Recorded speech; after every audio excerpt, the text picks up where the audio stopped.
ಶೀರ್ಷಿಕೆ ತೂಗುವ ಹಕ್ಕಿಯ ಕನಸು. ಪಾತ್ರಗಳು: ಅನು, ನಾಣ್ಣುಡಿಗಳಲ್ಲಿ ಆಸಕ್ತಿ ಇರುವ ಚಿಕ್ಕ ಹುಡುಗಿ. ಅಮ್ಮ, ಅನುಗೆ ಯಾವಾಗಲೂ ಪ್ರೇರಣೆಯನ್ನು ನೀಡುವ ತಾಯಿ. ಹಕ್ಕಿ, ಮರದ ಮೆಟ್ಟಿಲ ಮೇಲೆ ಇರುವ ತೂಗುವ ಹಕ್ಕಿ. ಕತೆ: ಒಂದು ಹಳ್ಳಿಯಲ್ಲಿ ಅನು ಎಂಬ ಚಿಕ್ಕ ಹುಡುಗಿ ತನ್ನ ಅಮ್ಮನ ಜೊತೆ ಬದುಕುತ್ತಿದ್ದಳು. ಅವಳು ಪುಸ್ತಕಗಳನ್ನು ಓದುತ್ತಲೇ ಇರುತ್ತಿದ್ದಳು. ಆದರೆ ಅವಳಿಗೆ ಯಾವಾಗಲೂ ಹೋರಾಟಕ್ಕೆ ಭಯವಾಗುತ್ತಿತ್ತು. ಒಂದು ದಿನ ಅವಳು ಅಮ್ಮನಿಗೆ ಹೇಳಿದಳು, ಅಮ್ಮ, ನಾನು ದೊಡ್ಡವಳಾದ ಮೇಲೆ ಸಾಕಷ್ಟು ಉನ್ನತ ಸ್ಥಾನ ತಲುಪಬೇಕು. ಆದರೆ ನನಗೆ ತೊಂದರೆ ಬಂದಾಗ ನಾನು ಹಿಂದಕ್ಕೆ ಹೆಜ್ಜೆ ಹಾಕುತ್ತೇನೆ. ಅಮ್ಮ ನಗುಮುಖದಿಂದ ಮಗಳನ್ನು ನೋಡಿ ಹೇಳಿದಳು, ಅನು, ನಾನು ನಿನಗೆ ಒಂದು ಕತೆ ಹೇಳ್ತೀನಿ ಕೇಳು. ಒಂದು ಊರಲ್ಲಿ ಒಂದು ತೂಗುವ ಹಕ್ಕಿ ಇತ್ತು.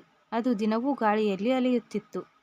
ಆದರೆ ಅದು ಯಾವಾಗಲೂ ಒಂದು ಕನಸು ಕಾಣುತ್ತಿತ್ತು.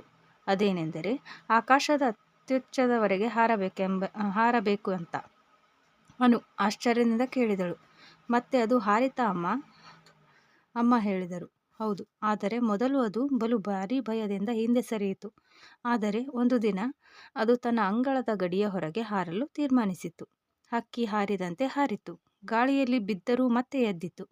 ಕೊನೆಗೆ ಅದು ಇಡೀ ಹಳ್ಳಿಯ ಮೇಳದ ಮೇಲೆ ಹಾರಿತು.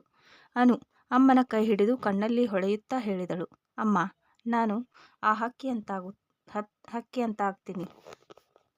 ನಾನು ಭಯವನ್ನೆಲ್ಲ ಬಿಟ್ಟು ಏನೇ ಸಮಸ್ಯೆ ಬಂದರೂ ಧೈರ್ಯದಿಂದ ಎದುರಿಸುತ್ತೇನೆ ಎಂದು ಅನು ಅಮ್ಮನಿಗೆ ಹೇಳಿದಳು. ಅಮ್ಮ ಖುಷಿಯಿಂದ ನಗುತ್ತಾ, ಅನು, ನಮ್ಮ ಜೀವನದಲ್ಲಿ ಏನೇ ಕಷ್ಟ ಬಂದರೂ ಧೈರ್ಯದಿಂದ ಎದುರಿಸಬೇಕು, ಯಾವುದಕ್ಕೂ ಹೆದರಬಾರದು.